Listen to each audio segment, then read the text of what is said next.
right, so two more quick examples for this section 6.2.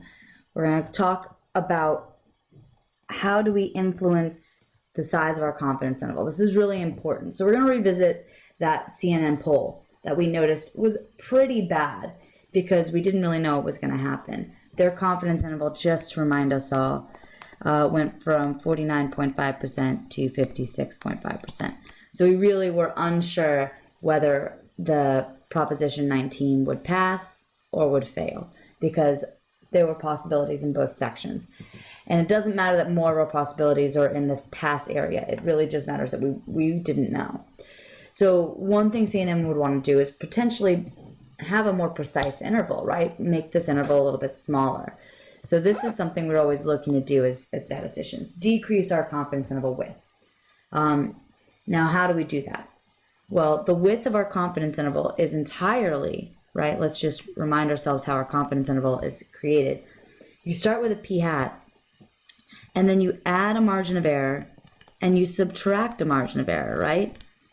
So the actual, that's plus.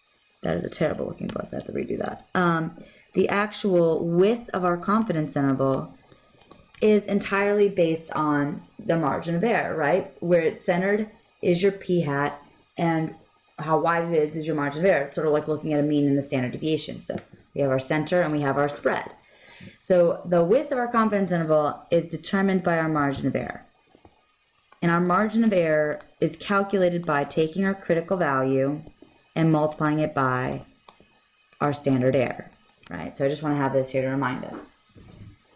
So the first thing we're asked is, well, which of these would decrease the width of our confidence interval? Increasing or decreasing the confidence level?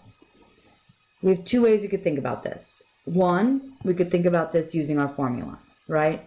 With our formula, we're going, okay, well, we know the confidence level impacts our Z star.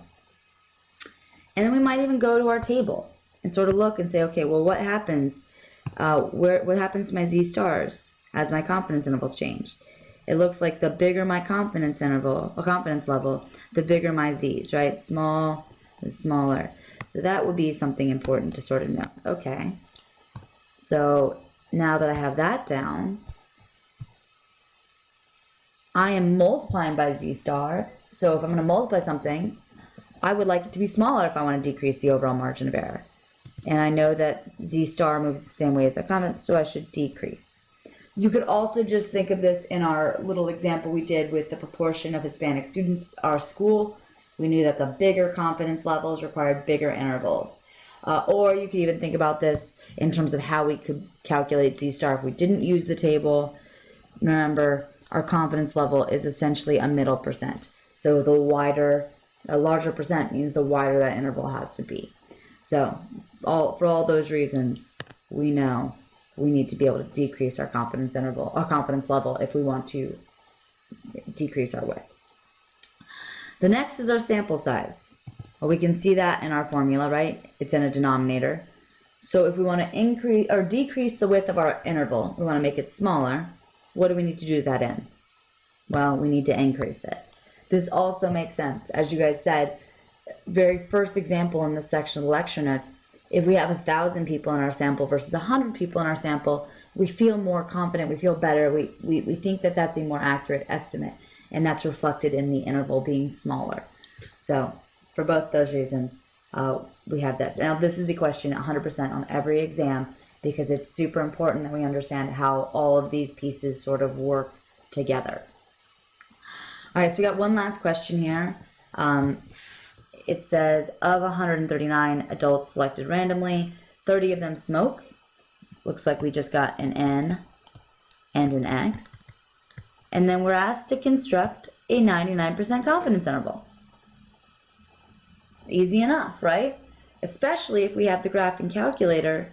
All we're doing is going, okay. Come on, listen to me. I keep wanting to do second stat, over to tests, to one prop Z interval, and we're just entering everything. 30 is my X, 139 is my N. And my confidence level, should have paid attention, 99%, 0.99. Life is very easy with the graphing calculator. We're going from a 0.1260. So I'll actually write this down as if I was being you guys. 1 prop, Z interval, X was 30, N was 139, C level was 0.99. And our interval, I've already forgotten it, 0.1260 to 0.3057.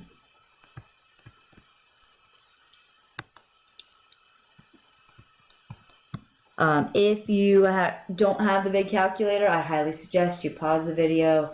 Actually, this is going to be the last point on this video, but that you try to do this using the formula on your own. See if you get that same value. Maybe minus a rounding error or something, but similar value.